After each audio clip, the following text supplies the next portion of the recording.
పరమేశ్వరీం దాసి భూత సమస్త దేవతాం లోకైక దీపాంకురాం శ్రీమన్మందకటాక్షలబ్ధవ్యోహోద్ బ్రహ్మేంద్ర గంగాధరాం త్వాం త్రైలోక్య కుటుంబినీం సరస్యాం వందే ముకుంద ప్రియాం. హరి ఓం శ్రీమన్మహాగణాధిపతే నమః. మహాలక్ష్మీ దేవతాభ్యో నమో నమః. అక్షతాన్ సమర్పయామి. ప్రార్థన నమస్కారాన్ సమర్పయామి. హరి ఓం. కాసేపటి ముందు వరకు కూడా సత్య ఏదో టెన్షన్ గా భయంగా కనిపించింది. ఇప్పుడేంటి చాలా సంతోషంగా రిలాక్స్ ఫీల్ తో కనిపిస్తోంది.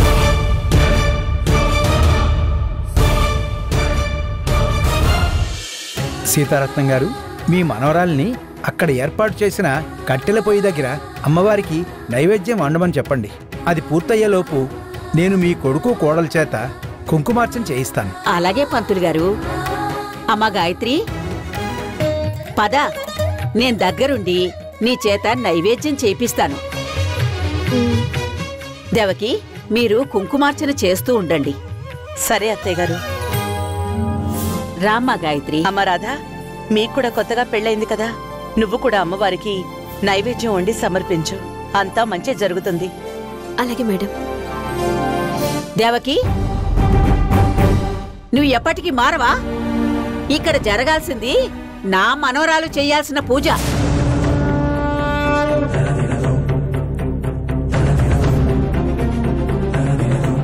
తనతో సమానంగా వేరే వాళ్ళతో కూడా పూజ చేయించాలని ఎలా అనుకుంటున్నావు? అది కాదు అత్తయ్య గారు, వాళ్లకు కూడా కొత్తగా పెళ్ళయింది కదా, అమ్మవారి ఆశీర్వాదం అందరికీ కావాలి కదా. మీ కోడలు గారు చెప్పింది కూడా మంచి విషయమేనండి. మీ ఇంటి ఆవరణలో ఎంతమంది నైవేద్యాలు వండి సమర్పించినా అంత పుణ్యం మీకు మీ ఇంటికే వర్తిస్తుంది. కాదనకండి. ఆ అమ్మవారి ఆజ్ఞ లేనిదే తన నోటి వెంట ఆ మాట రాదు. సరే పూజారి గారు, మీరు చెప్పారు కాబట్టి సరే అంటున్నాను. గాయత్రి, పదమ్మా. రాధా, నేను హెల్ప్ చేస్తాను, పద. అయ్యా, మీరు కూర్చోండి. అన్ని రెడీ చేసావా? చేశానం గారు.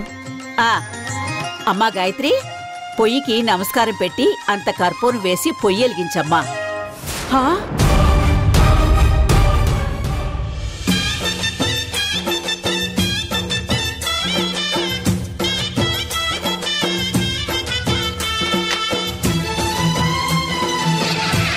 హరి ఓం. ఓం శ్రీమాత్రే నమః. ఆచమ్య. ఓం కేశవాయ స్వాహ. ఓం నారాయణాయ స్వాహ. ఓం మాధవాయ స్వాహ. హస్తో ప్రక్షాళ్య. ఓం శ్రీమాత శ్రీ మహారాజ్ఞి శ్రీమత్ సింహాసనేశ్వరి సిదగ్నికుండ సంభూతా దేవకార్య సమర్జిత యద్భాన సహస్రాభా చతుర్భా. అమ్మా భవాని లోకాల నేలే ఓంకార రూపమమ్మా, తల్లిని మహిమల్ని చూపవమ్మా.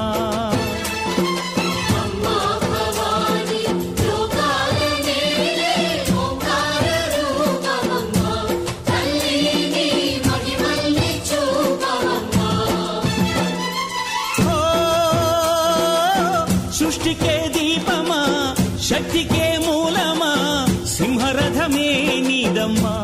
అమ్మ దుర్గమ్మ, భక్తులను దీవించుమా. అమ్మా భవాని లోకాల నేలే ఓంకార రూపమమ్మా, తల్లిని మహిమల్ని చూపవమ్మా.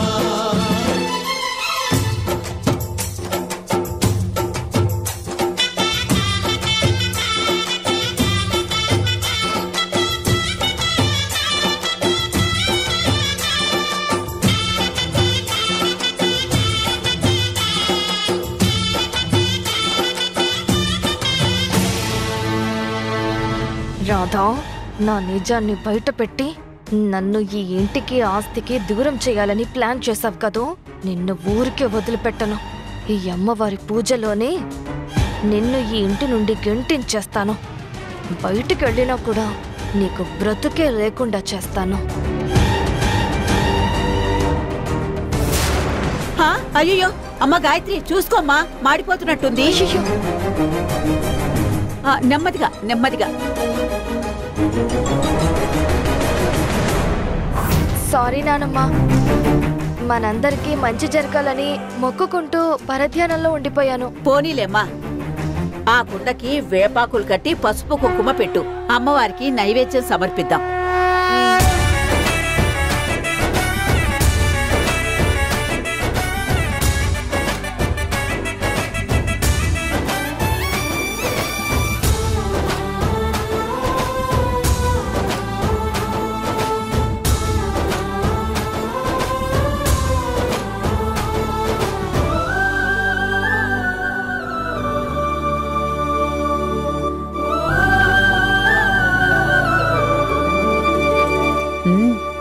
ఏమో అనుకున్నాను, బాగానే చేస్తుంది పద్ధతిగా.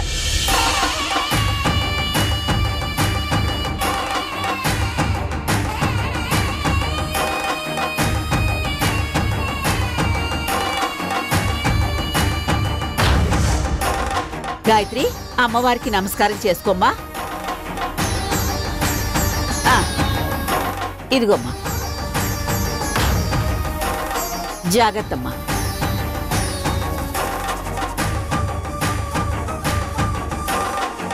అమ్మవారిని తలుచుకుని ముందుకు పదమ్మా, పద. అయ్యా, కుంకుమార్చన పూర్తయింది. నైవేద్యం గనక తీసుకొస్తే అది అమ్మవారికి సమర్పిద్దాం.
అయ్యో,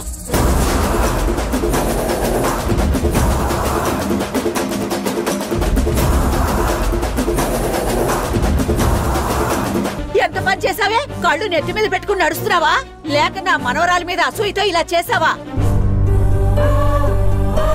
అమ్మవారికి సమర్పించాల్సిన బోనం నీ కారణంగా నేలపాలైపోయింది కదే.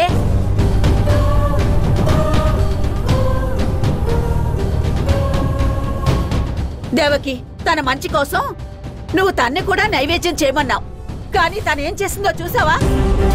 మన గాయత్రి బోనాన్ని కింద పడేలా చేసింది.